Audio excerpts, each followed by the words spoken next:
Welcome to the Calallen Softball Coaches Show.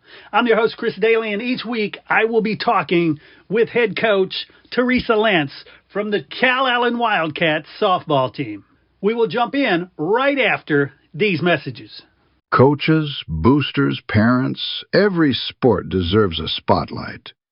From football and volleyball to basketball, soccer, baseball, softball, track, wrestling, and more.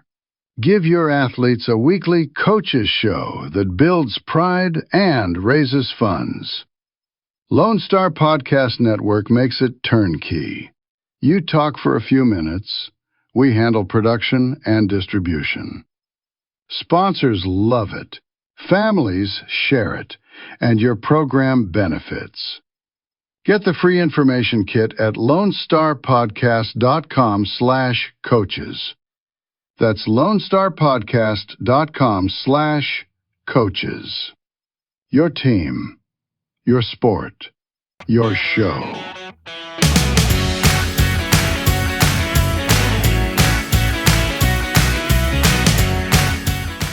All right, everybody, welcome back to the Calallen Softball Coaches Show with, of course, Coach Teresa Lentz. Coach, how are you?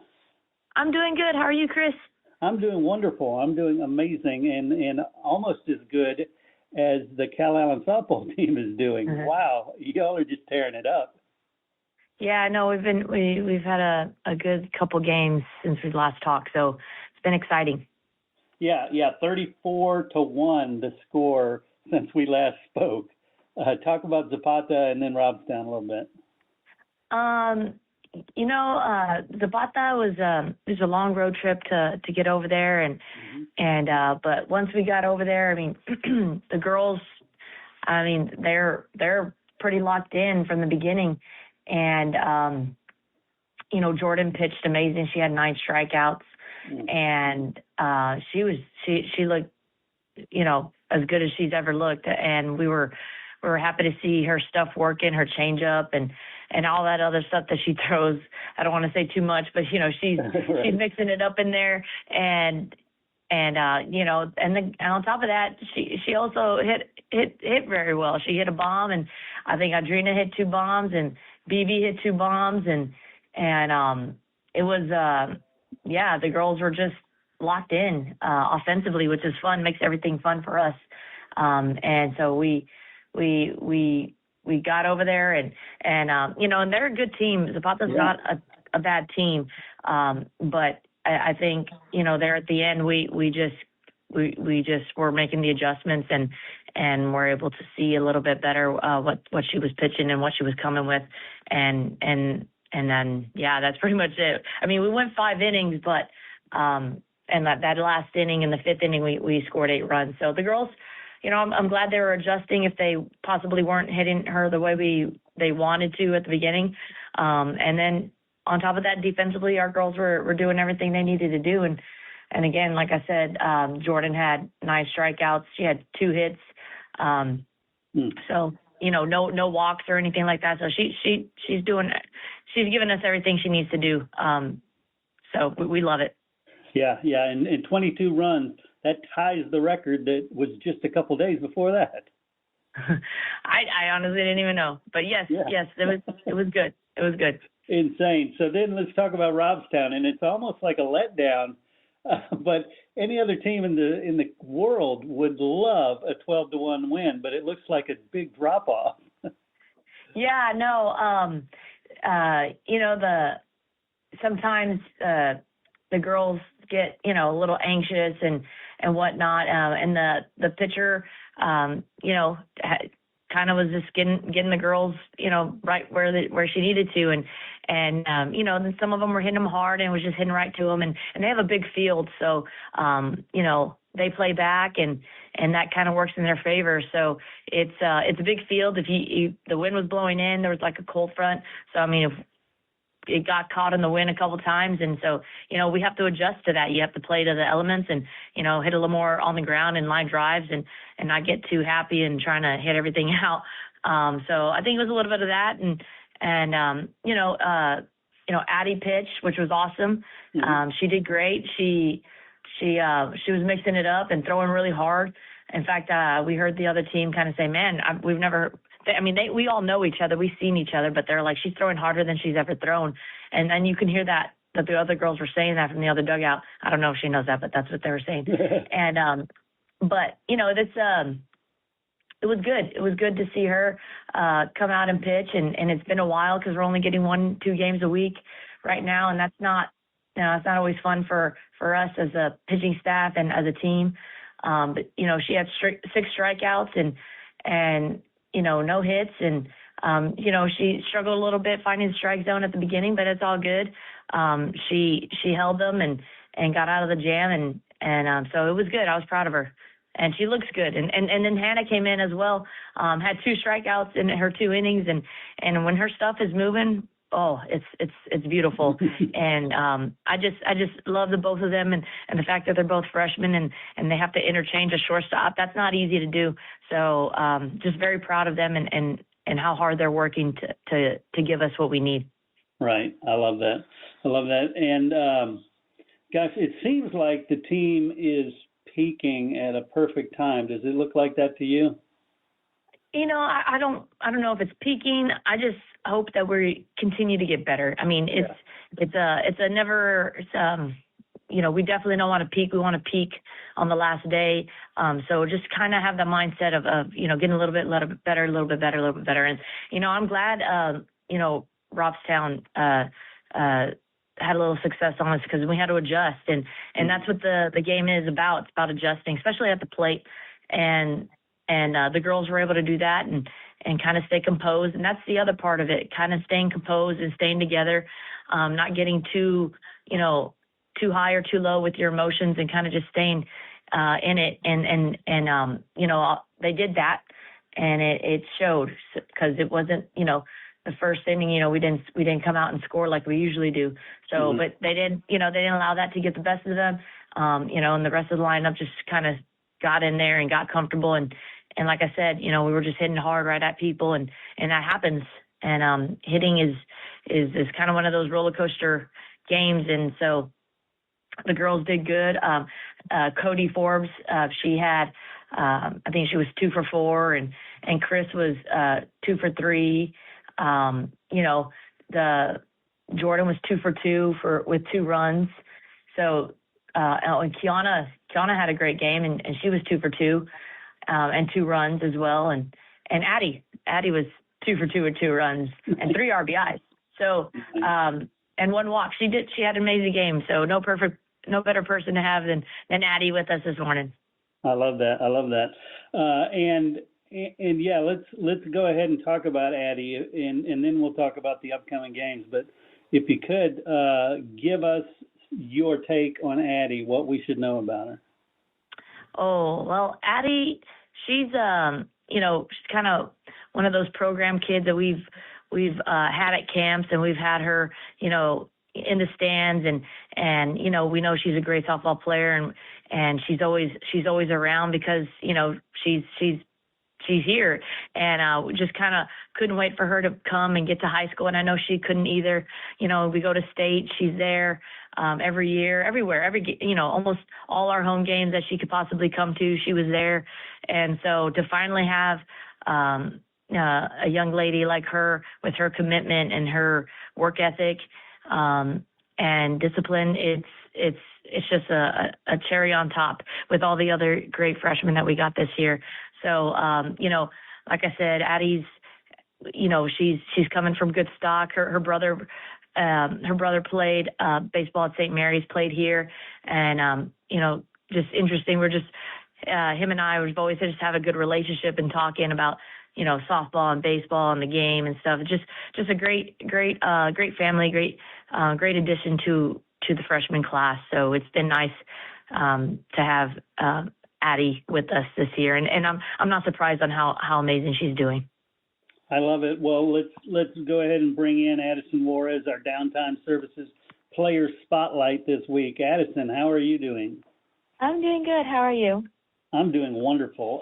And gosh, talk about this connection with the team that happened before this year, because it looks like people have had an eye on you for a while. Mm, I don't know. It's just like it's been great. Even before, like I've always had a connection with the girls before I came to high school. So it was easy just coming in and having a great relationship with everyone. Nice. And I'm looking at your stats, and I see amazing pitching stats, but also amazing batting stats. What is your sweet spot? Where do you feel most comfortable, on the mound or at the plate? I feel most comfortable on the mound because Nice. I know I have the most confidence there. Sweet, sweet. And what is the biggest surprise for you coming onto the team? I know you've seen it from the outside, but now you're part of it. You're not only part of it, you're a big part of it. What's the biggest surprise for you? The biggest surprise, probably having to come in and like having to switch between two positions because I've never played shortstop in my life, but it's been a great like learning experience for me. Nice. And what's your take on shortstop? Just to have the pitchers back and just work hard. I love that. And what would it mean to you if you can have one of these dream seasons like this team seems to have every year as a freshman? That's kind of a big deal. It would mean a lot to me. I would be just happy for everyone. I love it. And as a team, who's the closest? Who are you closest with? Probably Kiana, my best friend. Well, yeah, that's pretty close if it's your best friend. I love it. And what about the coaches? Obviously, everybody loves Coach Lentz, but you interact with some other coaches too. What can you tell us about one of the coaches that maybe we don't know? Coach P is also one of like my favorite coaches as well. She helps me just stay confident on the mound, and she like tells me like I'm doing good when I'm probably not. I love that. And if you could play catch with anybody, living or dead, who would it be? Probably Lisa Fernandez. And who is that? A UCLA coach. Oh, okay. Yes, I got it. I totally was blanking. Sweet. That's awesome.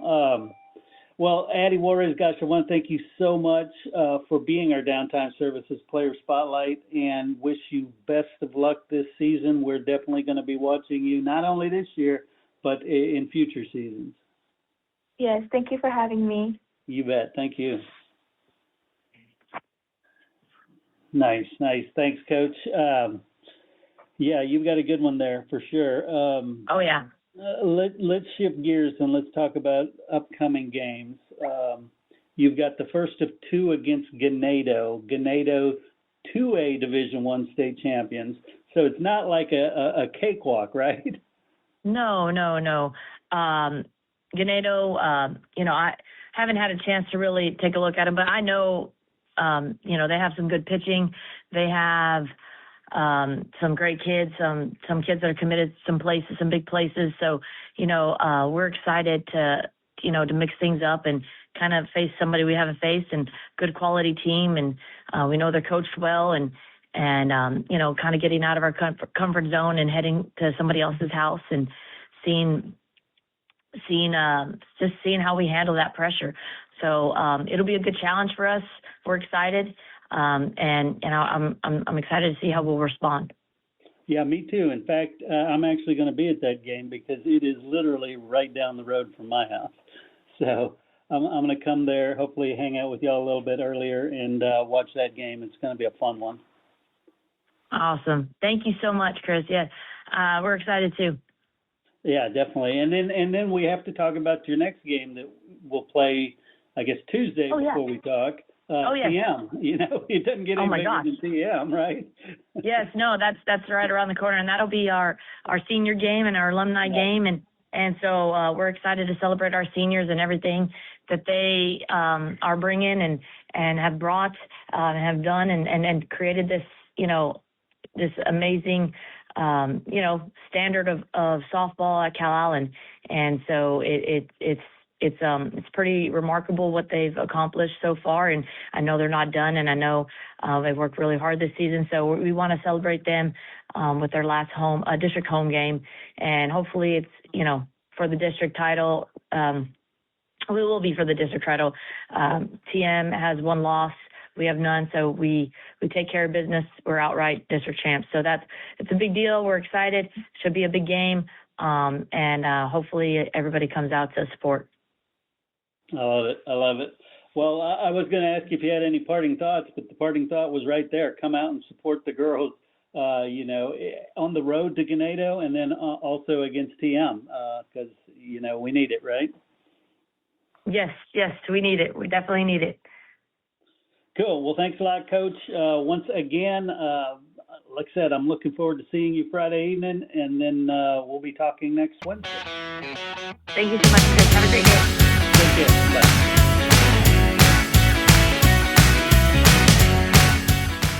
We also need to thank Downtime Services. Downtime Services offers specialized on-site field machining services that maximize your uptime without sacrificing quality. Their team of expert field machining services technicians will come to you and repair and modify your equipment on-site and on demand. Downtime Services, whatever you need, whenever you need. Find Downtime Services online at downtimeservices.com or call them at 800-900-1256. Hey, would you like to have your company associated with this historical Calallen softball team? Well, you can. It's very simple. Become a sponsor on the show, and each week, tens of thousands of Calallen softball listeners will hear about your company in every episode, all the way to what is hopefully a historic four-peat for state championships. Give a call to 713-269-4620, and we'll let you know how you can get your company associated with this amazing team. That's 713-269-4620. Hey, once again, I want to thank you for tuning in and listening to the Calallen Softball Coaches Show. Please share, subscribe, get the story out about this amazing program, these amazing girls, and don't forget to go out, fill the stands, and support your Calallen Wildcats.